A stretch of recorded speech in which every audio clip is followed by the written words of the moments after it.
ಏನಾಗ್ತಿದೆ ನಮ್ಮ ಮೈಸೂರಿನಲ್ಲಿ? ಮಹಿಷಾಸುರ ಪ್ರತಿಮೆ ಬಳಿ ಶುರುವಾಗಿದೆ ಮಣ್ಣು ಅಗೆಯುವ ಕೆಲಸ.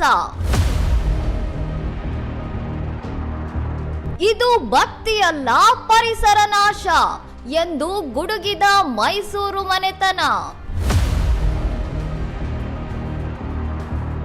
ಯಾತ್ರಿಕರಿಗೆ ಸೌಕರ್ಯವೋ ಅಥವಾ ಕಾಂಕ್ರೀಟ್ ಗುತ್ತಿಗೆದಾರರಿಗೆ ಲಾಭವೋ?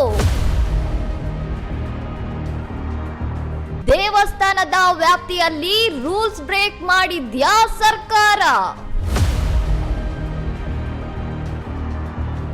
ಅಮ್ಮನ ಸನ್ನಿಧಿಯಲ್ಲಿ ಶುರುವಾಗಿರೋ ಈ ಪ್ರಸಾದ್ ಪಾಲಿಟಿಕ್ಸ್ ಎಲ್ಲಿಗೆ ಹೋಗಿ ನಿಲ್ಲುತ್ತೆ?